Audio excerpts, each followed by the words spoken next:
আকাশবাণী কলকাতা। স্থানীয় সংবাদ পড়ছি প্রিয়া বিশ্বকর্মা। প্রথমে বিশেষ খবর। সপ্তম দফার ভোট মিটতেই রাজ্যের নানা জায়গা থেকে বিক্ষিপ্ত হিংসার খবর আসতে শুরু করেছে। নির্বাচন কমিশন জানিয়েছে, এ রাজ্যে ভোট গণনার পর থেকে 15 দিন কেন্দ্রীয় বাহিনী মোতায়েন থাকবে। সপ্তম তথা চূড়ান্ত দফায় রাজ্যের 9টি আসনে গড়ে 73% বেশি ভোট পড়েছে। সব থেকে বেশি প্রায় 83% ভোট পড়েছে বসিরহাটে। বিজেপি ডায়মন্ড হারবার লোকসভা কেন্দ্রের 230টি বুথ সহ আরও বহু বুথে ফের নির্বাচনের দাবি জানাবে। দক্ষিণ পশ্চিম মৌসুমী বায়ু আরও অগ্রসর হয়ে উত্তরবঙ্গের জেলাগুলিতে পৌঁছে গেছে। দক্ষিণবঙ্গেও আজ বিক্ষিপ্ত ঝড় বৃষ্টির সম্ভাবনা। আসছে বিস্তারিত খবরে।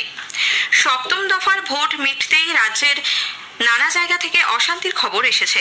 দমদম লোকসভা কেন্দ্রের রাজারহাট গোপালপুর বিধানসভার বিধাননগর পুর নিগমের 6 নম্বর ওয়ার্ডের 1 নম্বর বুথে বিজেপির পোলিং এজেন্ট ষাটোর্ধ্ব নকুল ভট্টাচার্যকে তৃণমূল কংগ্রেস সমর্থকরা মারধর করে বলে অভিযোগ। মাথা ফেটে যায় তাঁর। ভিআইপি রোড সংলগ্ন বেসরকারি হাসপাতালে তাঁকে ভর্তি করা হয়েছে। বিষয়টি নিয়ে পুলিশে অভিযোগ দায়ের করেছে বিজেপি। দলের পক্ষ থেকে জানানো হয়, নির্বাচন চলাকালীন নকুলবাবু ছাপ্পা দিতে দেননি বলেই এই আক্রমণ। নদিয়ার কালীগঞ্জে দুষ্কৃতীদের হাতে খুন হয়েছেন বিজেপি কর্মী হাফিজুল শেখ। গতরাতে একটি চায়ের দোকানে তার উপর হামলা হয়। কয়েকজন দুষ্কৃতী মোটর বাইকে করে এসে কয়েক রাউন্ড গুলি করে পালিয়ে যায়। তার মাথায় গুলি লাগে। পুলিশ হাসপাতালে নিয়ে গেলে চিকিৎসকরা মৃত ঘোষণা করেন। কলকাতা উত্তর কেন্দ্রের জোড়াসাঁকোর 39 নম্বর ওয়ার্ডে কংগ্রেস নেতা ইন্তেখাব আক্তারের ওপর তৃণমূল কংগ্রেস আশ্রিত দুষ্কৃতীরা গতকাল হামলা চালায় বলে প্রদেশ কংগ্রেসের সাধারণ সম্পাদক আশুতোষ চট্টোপাধ্যায় অভিযোগ করেছেন। স্থানীয় তৃণমূল কংগ্রেস কাউন্সিলরের ভাইয়ের নেতৃত্বে তাকে মারধর করা হয় বলে অভিযোগ। ভোটার ও দলীয় কর্মীদের ভয় দেখাতেই এই কাজ করা হয়েছে বলে আশুতোষ চট্টোপাধ্যায় জানান।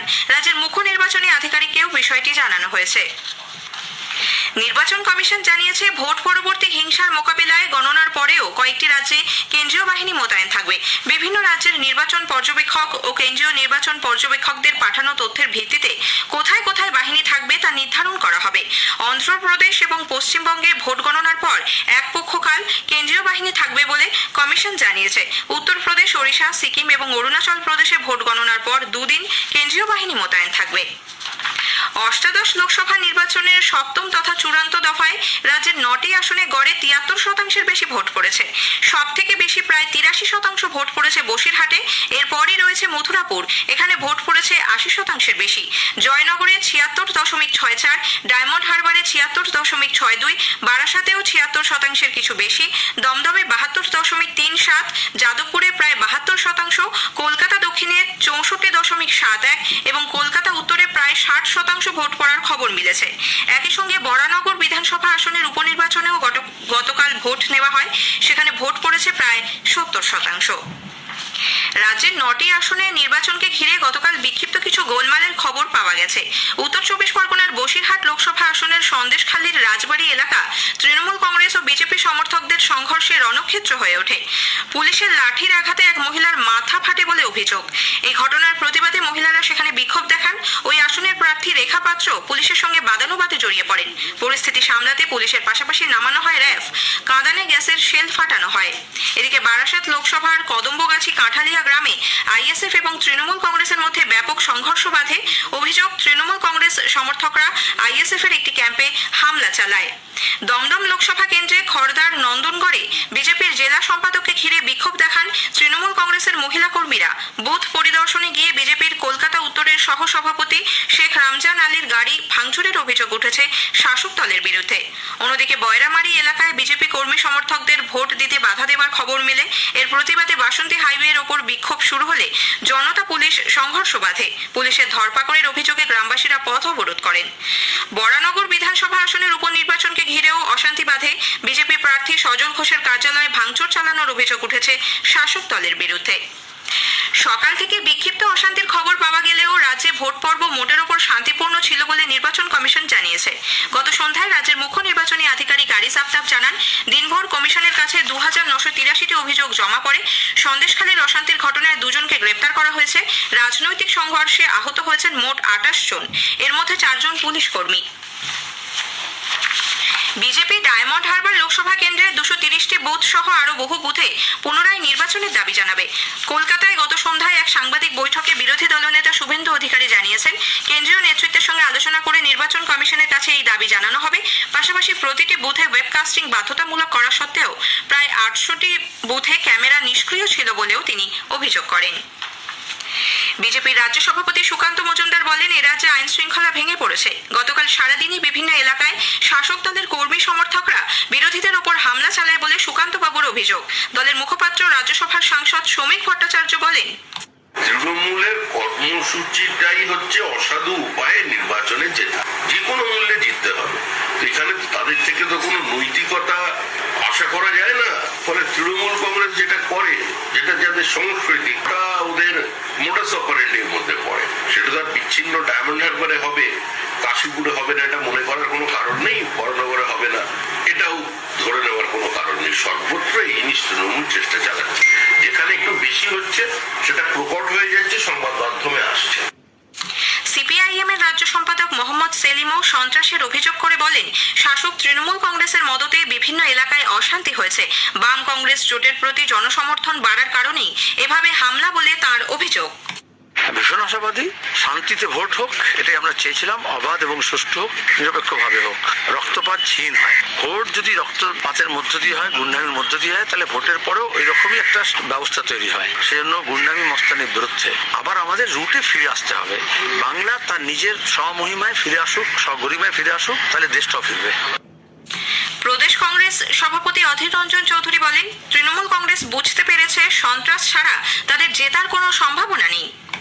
তৃণমূল এই নির্বাচনে সরাসরি অংশগ্রহণ করতে ভয় পাচ্ছে। সন্ত্রাসের আশ্রয় নেওয়া মানেটা কি? তৃণমূল বুঝতে পারছে যে সন্ত্রাস ছাড়া তার জেতার সম্ভাবনা নেই। কখনো কখনো কেন্দ্রীয় বাহিনীর যদি ব্যর্থতা হয় তাহলে প্রশ্ন তো উঠবেই। কেন্দ্রীয় বাহিনীর বিশ্বাসযোগ্যতা নিয়ে প্রশ্ন উঠবে কিন্তু। এদিকে তৃণমূল কংগ্রেসের সাধারণ সম্পাদক অভিষেক বন্দ্যোপাধ্যায় বলেছেন, মানুষ মোদী সরকারের বিরুদ্ধে স্বতঃস্ফূর্তভাবে ভোট দিয়েছে। আগামী 4 জুন তার প্রতিফলন ভোট বাক্সে দেখা যাবে। সাধারণ মানুষ, গরিব খেটে খাওয়া মানুষ যেভাবে মহিলাকে ধারাবাহিকভাবে লাঞ্ছিত, বঞ্চিত, নিপীড়িত করে রাখা হবে, তার প্রতিফলন আগামী 4 তারিখ আপনারা দেখতে পাবেন।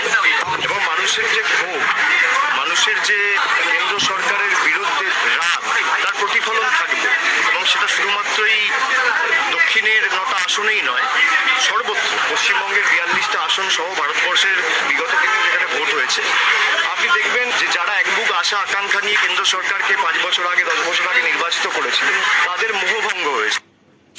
আগামী মঙ্গলবার লোকসভা নির্বাচনের গণনার আগে গতকালই বিভিন্ন বেসরকারি টিভি চ্যানেলের বুথ ফেরত সমীক্ষায় বিজেপি নেতৃত্বাধীন এনডিএ জোটকে বিজয়ী দেখানো হয়েছে।